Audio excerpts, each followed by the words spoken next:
Magandang gabi po sa inyong lahat, mga minamahal na mga kapatid. Ito po muli ang inyong lingkod, Brother Ariel Quezon. Inaanyayahan ko po kayo na samahan niyo po ulit ako sa mga ilang minuto po na pag-aaral po ng mga salita ng Diyos. Okay, at ang atin pong aralin ngayon ay sa araw ng Huwebes po tayo, ang bagong tipan. Okay, so bago po tayo magpatuloy ay sandali po muna tayong manalangin. Mapagpala po namin Diyos sa mga kapangyarihan kayo sa lahat. Salamat na marami sa muling pagkakataon na nandito po kami at taglay namin ang buhay at kalakasan, inyo kaming iningatan at pinagpala at humihingi po muli kami ng patnubay po ng Banal na Espiritu na inyo kaming tulungan at maintindihan po namin ang aming aralin at kami po ay lumakad ang ayon sa inyong kalooban at higit sa lahat ay lumago po kami sa spiritual. Ito po aming dalangin sa pangalan ng aming tagapagligtas sa Jesus. Amen. Okay, so thank you po at God bless po sa bawat isa po sa atin. At gusto ko po muna kayong batiin isang mapagpalang araw ng Huwebes sa inyong lahat. Okay, so ang ating susing talata ay sa Jeremias 31, talatang 31 hanggang 33. So ito po, basahin po natin dito po sa Biblia. Chapter 31, verse 31 hanggang 33. Okay.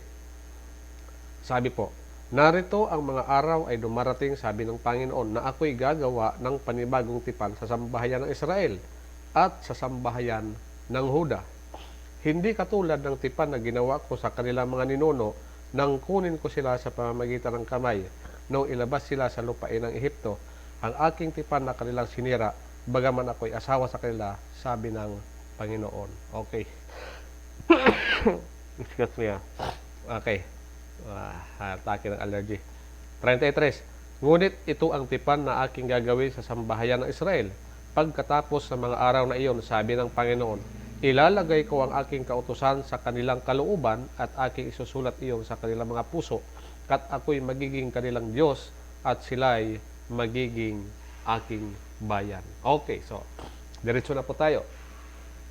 Dito po sa atin pong pag-aaral ay isa po ito sa mga talata po na first time po na talagang dito po mababasa yung salitang unang tipan. Bueno, basahin po natin.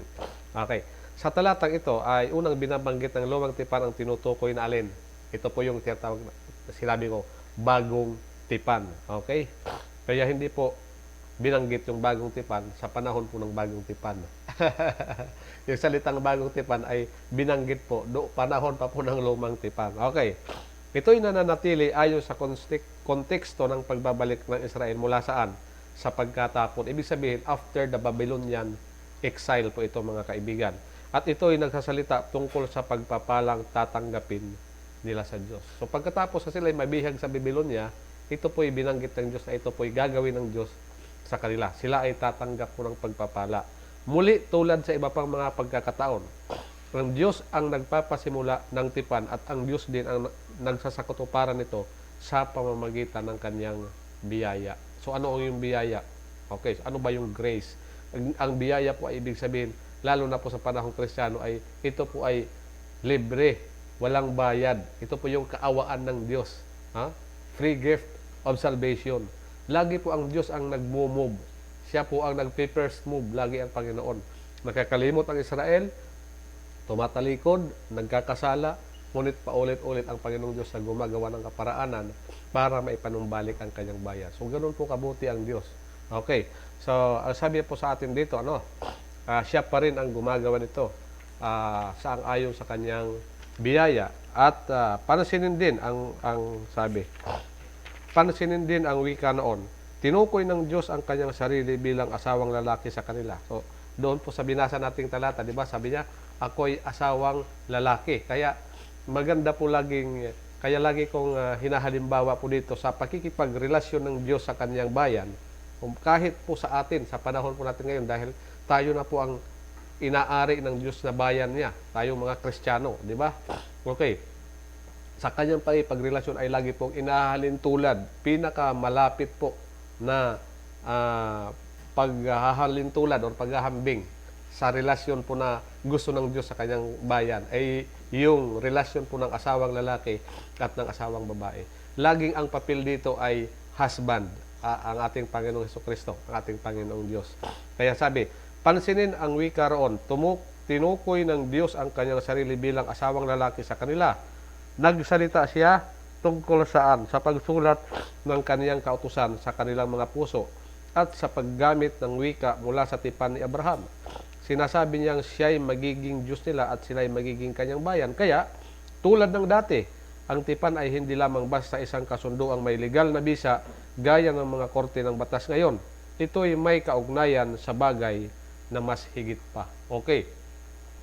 Hindi po ito, yung pakikipagtipan ng Diyos ay hindi po ito katulad sa mga legal papers or legal document. Sa panahon ngayon, pagka halimbawa, di ba, pag kinakasal nga ang tao ay may permahan. Mayroon pong pinipirmahan pag ikinakasal kahit saan, sa pari man or sa pastor o saan man. So, kapag ikinasal po ang tao, mayroon po silang legal paper po. Pero ang sabi po dito sa ating leksyon ay higit pa po ito sa mga legal na dokumento po yung pakikipagtipan po na ginawa ng Diyos sa kanyang bayan. Okay? Ito'y may kaugnayan ng sa bagay na mas higit pa ito. So, ibig sabihin, kaya sa Jeremias, basahin daw ang Jeremias 31:33, ihambing sa Exodo 6:7. Kaya basahin po natin ulitin po natin yung nasa 33 po ng Jeremias, 31 at 33. So, ganito sinasabi. Ngunit ito ang tipan na aking gagawin sa sambahayan ng Israel pagkatapos sa mga araw na iyon.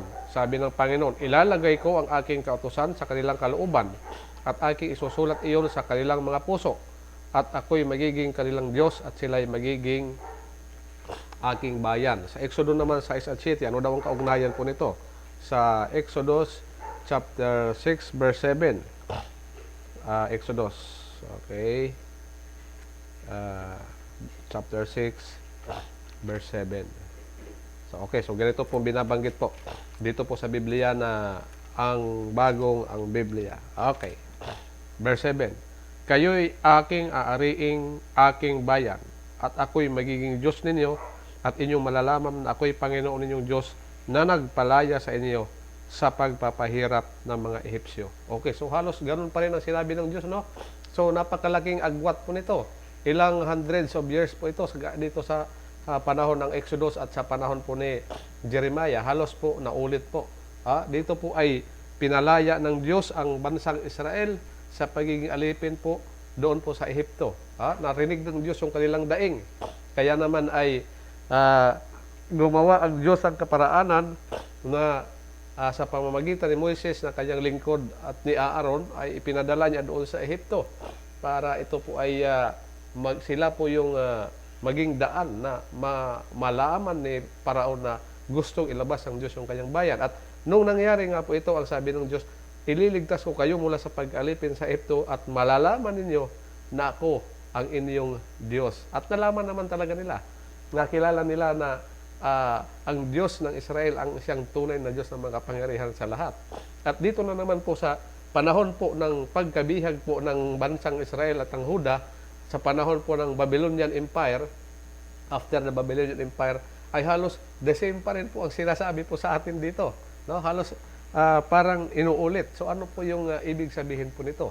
Ang Diyos po ay hindi po siya sumusurrender, hindi po siya sumusuko sa kanyang paggawa ng kaparaanan na abutin ang kanyang bayan na bagamat ito ay paulit-ulit na nagkakasala, ay lagi pong nag-aalok ang Diyos sa kanyang minamahal na mga anak na manumbalik sa kanya. Nakilalanin siya bilang Diyos at ano po, magkaroon ng panibagong kasunduan. Ibig sabihin ng kasunduan ito, sumunod kayo sa aking kautusan sapagkat kayo ay aking iniligtas. Mahal na mahal ko kayo. Kayo ay aking iniibig. Kaya gumagawa ako lagi ng kaparaanan na kayo iligtas sa pagkaalipin, sa pagkabihag. At dahil dito ay makikilala niyo ako na ako nga ang inyong Diyos. So ano po ang punto po dito sa ating pag-aaral? Talagang ang Diyos ay napakabuti. Kahit ilang beses po na nagkakasala, nagkakamali ang tao, ang Diyos po ay gumagawa ng kaparaanan. Okay, so dito po, okay, balik po tayo sa ating leksyon. Anong detalye daw ang bahagi ng tipan na ginawa sa Israel? Muli, ano ang pangunahing elemento ang makikita rito?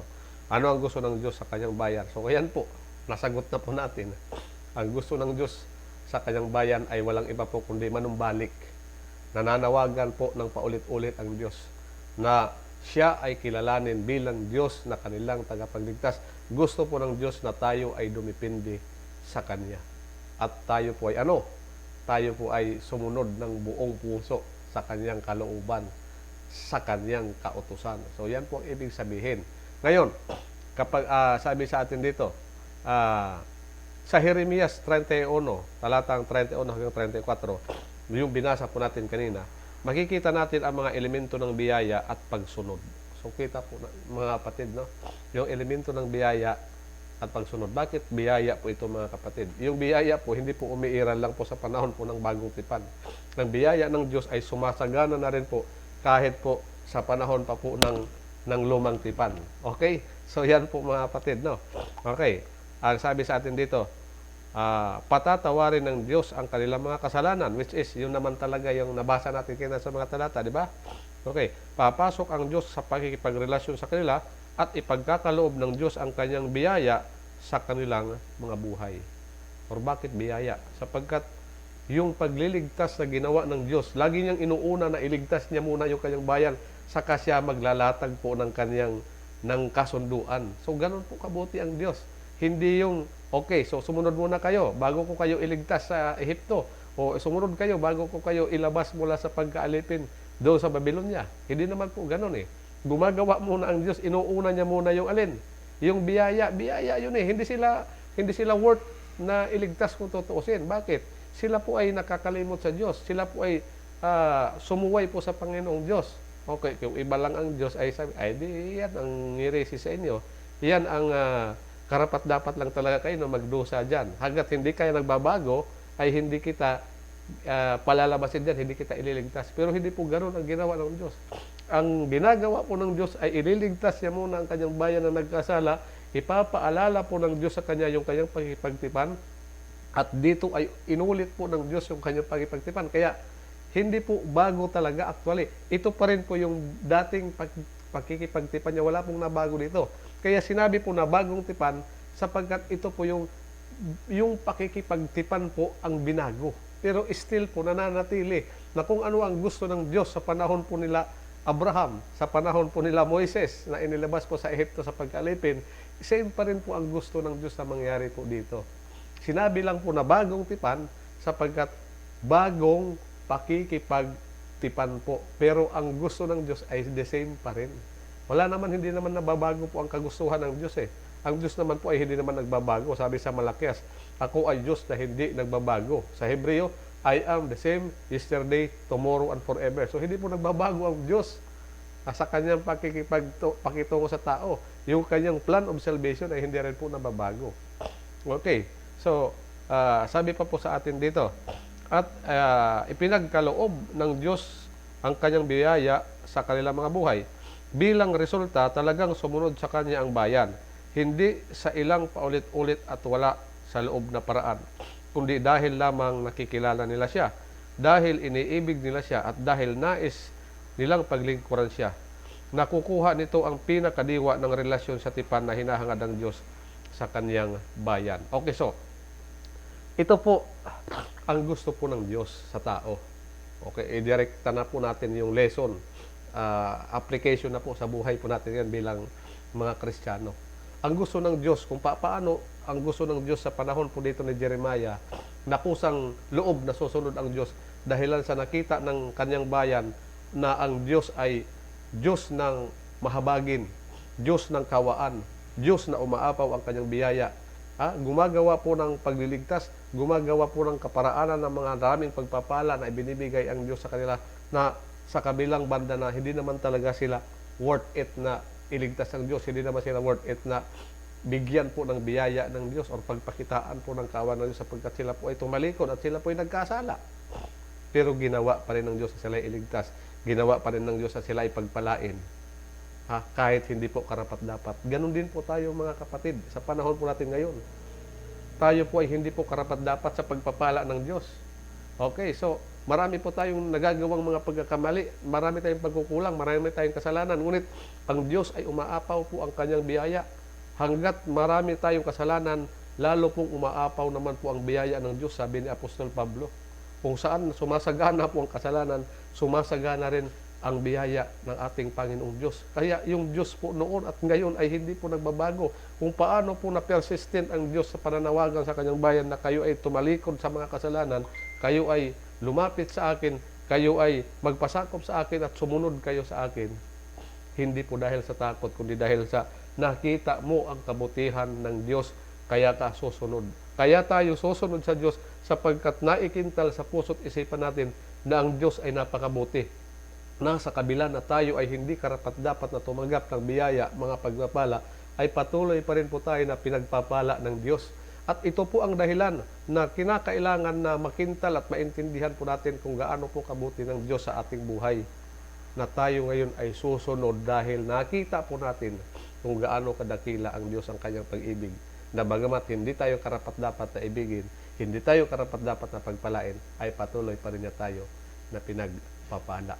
Yan po ang gusto po ng Diyos. At yan din po ang nangyari po dito sa ating pong binabasa. Dahil iniibig nila siya at dahil mas nais nilang paglingkuran ang ating Panginoong Diyos. Yan po ang ibig sabihin na naisulat po yung kautusan. Ibig sabihin na naisulat na yung kautusan, hindi na po isa-isa na i-memorize po yung 10 Commandments. Kapag ang Diyos ang naghahari na sa puso at isipan po ng tao. Ang Panginoong Jesucristo na po ang naghahari sa puso at isipan po natin. Kahit hindi na po natin i-memorize yung 10 Commandments, automatic po na hindi na po natin nilalabag po yung kautusan ng Diyos sapagkat ang naghahari po sa puso natin ay ang pag-ibig ng Diyos. Ang pag-ibig ng Diyos ay umaakay po sa tao na gumawa ng kabutihan at kusang loob na sundin ang kanyang kautusan.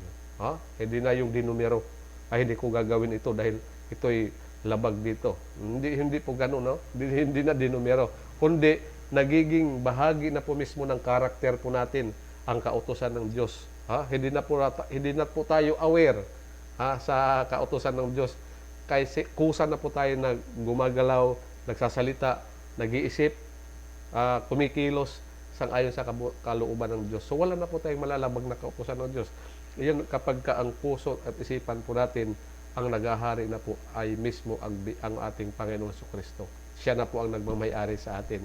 So wala na po tayong puwang na makagawa pa po ng kasalanan. So yun po ang ibig sabihin. Okay, so ano pa po mga kapatid? Sabi, paano mo naunawaan ang ideyang ito ng kautusan bilang naisulat sa ating mga puso? Ayan na nga po, in-explain po natin mga kapatid. Pinapahiwatag ba nito ang kautusan ay subjective or personal? Isang bagay na dapat ipaliwanag at isakabuhayan ayon sa individual na katayuan ng ating mga puso. O may iba pa ba itong kahulugan? Kung mayroon, ano nga iyon? So, yan po mga kapatid, no? Yan po ang atin pong maisishare po dito po sa ating pag-aaral po ng ating leksyon. Ngayon, kung sa tingin nyo ay mayroon pa ditong gusto nyo i-drive, pwede naman kayo mag-comment sa baba. Okay? So, pwede yung dagdagan natin, Brother Ariel, medyo mas palawakin pa natin. Ayan. Kung hindi man, ay huwag kayong mahihiya na mag-message sa akin. Ako naman ay open po na gawin kayong guest dito po sa programang Ayon sa Biblia na pinangungunahan po ng inyong lingkod. Okay? Hindi po natin, ako po ay open po ako sa mga karagdagan. Ngayon, kung makita nyo, may kulang pa, Brother Ariel. Mayroong mahalagang punto na hindi mo na-drive. Yan, mga ganun. Okay.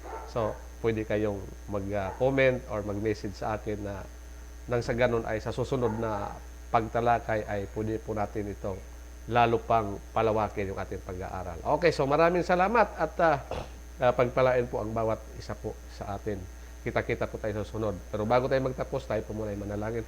Mapagpala po namin Diyos sa makapangyarihan kayo sa lahat. Maraming salamat na kung saan ay patuloy na pinaalalahanan mo po kami na kayo po ay nagnanais nga sa inyong bayan, kami na inyong mga anak, na kami ay kusang loob na sumunod sa inyong kalooban, hindi dahil sa takot o anuman po dahil sa kaparusahan, kundi nakita namin kung gaano kataas, kalawak, kalalim ang inyong pag-ibig sa amin. Nakita namin kung paano nyo kami binigyan po ng mga pagpapala, biniyayaan nyo po kami sa kabila na hindi po kami karapat-dapat. Salamat na marami o Diyos sa inyo kami dinidinig at pinapatawad. Ito po aming dalangin sa pangalan namin tapagligtas na si Jesus. Amen. Okay po. See you po next time. And God bless po sa ating lahat.